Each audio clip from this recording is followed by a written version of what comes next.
अच्छा जी, मेरे पास एक जावा स्क्रिप्ट प्रोग्राम है जो कि मैंने अपने एंड्रॉयड फ़ोन पे बनाया है। मैं आपके लिए पहले रन कर देता हूँ।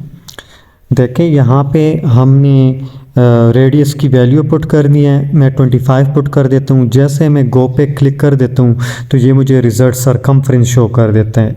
रिज़ल्ट एक्चुअली सर्कल का सरकमफ्रेंस है। तो ये जो मेरे पास वैल्यू नज़र आ रही है ये सरकमफ्रेंस की वैल्यू है।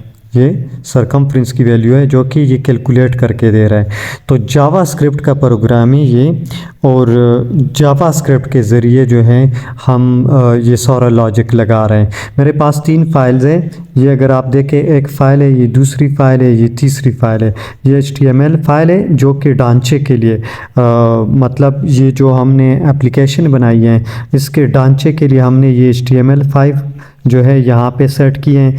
फिर हमारे पास स्टाइलिंग के लिए CSS फाइल है, और फिर जो है लॉजिक के लिए हमने यहाँ पे जावा स्क्रिप्ट फाइल अटैच की हुई है।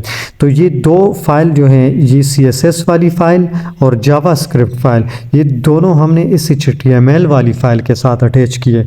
अगर आप देखें, ये आपको नज़र आ रही है, ये देखें, ये ऊपर जो है हमारे पास CSS की फ़ाइल लिंक्ड है, और नीचे जो है हमारे पास ये जावा स्क्रिप्ट की फ़ाइल हमने लिंक की हुई है HTML फ़ाइल के साथ। और ये एक्चुअली क्या, आप अगर देखें ढांचे में हमारे पास क्या है, यहाँ पे एक हमारे पास हेडिंग है और फिर उसके नीचे एक लेबल है।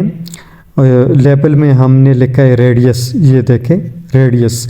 और फिर मेरे पास नीचे इनपुट फील्ड है, उसमें हम प्लेस होल्डर के तौर पे हमने लिखा है टाइप रेडियस है।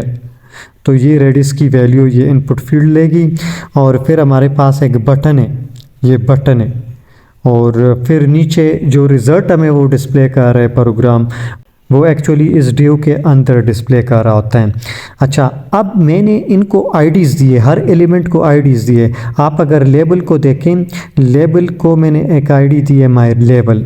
आप अगर इनपुट फील्ड को देखें, उसको मैंने एक आईडी दी है माय रेडियस। अगर आप बटन को देखें तो उसको मैंने एक आईडी दी है माय सबमिट, और जो डिव है उसको मैंने एक आईडी दी है माय डिव। आप कुछ भी जो है आप इसको आईडी दे सकते, इन एलिमेंट्स को आप आईडीज़ कुछ भी दे सकते हैं। जैसे क्लास में स्टूडेंट्स होते हैं, उनके डिफरेंट रोल नंबर्स होते हैं, उस तरह से हमने इनको आईडीज़ दी हुई हैं। अच्छा, अब CSS में अगर मैं इधर आ जाऊँ CSS में, तो मेरे पास ये एक लंबी फ़ाइल है। अगर आपको ये फ़ाइल नज़र आ रही है, इसमें ये मैंने स्टाइलिंग की है। ये देखें, बॉडी की स्टाइलिंग है इधर, फिर H2 जो मेरे पास हेडिंग है उसकी स्टाइलिंग मैंने की है। फिर नीचे देखें माय रेडियस यानी इनपुट जो फील्ड है उसकी स्टाइलिंग की है। फिर अगर आप नीचे देखें, नीचे लेबल की हमने जो है स्टाइलिंग की है। इस तरह से आप बाकी सब की देख सकते हैं। डिव के लिए भी आप नीचे देख सकते हैं, डिव की देखें, ये डिव के लिए मैंने सारी स्टाइलिंग नीचे की है। बटन के लिए मैंने ये स्टाइलिंग की है। तो आप मुख्तलिफ स्टाइलिंग कर सकते हैं। ये मेरे पास CSS की फ़ाइल है और इसमें सारी स्टाइलिंग हमने की है। फिर मेरे पास जो है ये जावा स्क्रिप्ट की फ़ाइल है, और जावा स्क्रिप्ट फ़ाइल आप देख सकते हैं। इसमें क्या है, हमने 3 रेफरेंसेस बनाए। पहला रेफरेंस, दूसरा रेफरेंस, तीसरा रेफरेंस। ये रेफरेंसेस बनाए my submit, my radius, my div, ये 3 रेफरेंसेस है। और वो आईडीज़ जो हैं वो ये मैं दे रहा हूँ। मैंने जो अभी आपको बताया कि एलिमेंट्स को मैंने आईडीज़ दी है, तो एक मैंने बटन को आईडी दी है, वो आईडी, उस आईडी के लिए, बटन के लिए मैंने एक रेफरेंस बना दिया इधर। फिर मैंने इनपुट फील्ड के लिए एक आईडी दी थी, वो उस आईडी से मैंने एक रेफरेंस बना दिया उस इनपुट फील्ड के लिए। तो 3 रेफरेंसेस मैंने बना दिए। और फिर मैंने क्या किया है, बटन वाले रेफरेंस को लेके उस पे ऑन क्लिक एट्रीब्यूट लगा दिया है। यानी जब बटन के ऊपर क्लिक हो, तो ये फंक्शन रन हो, ये पूरा फंक्शन रन हो, ये काम हो। जब बटन पे यूज़र क्लिक करें तो ये सारा काम होना चाहिए। तो 3 रेफरेंस मैंने बना दिए, और फिर मैंने सिस्टम को बोला कि ये वाला रेफरेंस यानी बटन वाला रेफरेंस लो, अगर इसके ऊपर कोई क्लिक करे तो ये सारा काम होना चाहिए।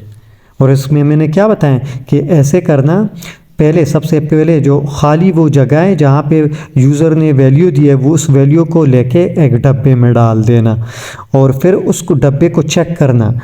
अगर उसमें वो तरतीब से वो चीज़ पड़ी है उसको पहले तरतीब से रखो और फिर देखना पहले देखना कि वो खाली तो नहीं है और फिर अगर खाली नहीं है उसमें देखना कि वो तरतीब से है या नहीं। अगर नहीं है तो उसको थोड़ी तरतीब देना और फिर अगर वो खाली नहीं है और तरतीब में अगर खाली है तो फिर ऐसे करना, ये मैसेज शो कर देना यूज़र को, please enter a valid number.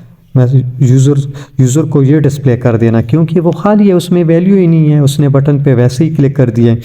अगर वैल्यू है, उसमें वैल्यू है, खाली नहीं है तो उसको थोड़ी तरतीब में कर दो। अगर उसने आगे पीछे थोड़ी वाइट स्पेसेस छोड़ी हुई है तो उसको वो वाइट स्पेसेस रिमूव कर देना और फिर आके अगर स्ट्रिंग है तो उसको नंबर में कन्वर्ट करना और फिर इस फार्मूले में पुट कर देना और फिर यूज़र को रिज़ल्ट डिस्प्ले कर देना। मैं इसको पहले रन कर देता हूँ, आपको दिखाता हूँ। यूज़र जब इधर कुछ वैल्यू पुट करते हैं तो ये रिज़ल्ट डिस्प्ले कर देते हैं।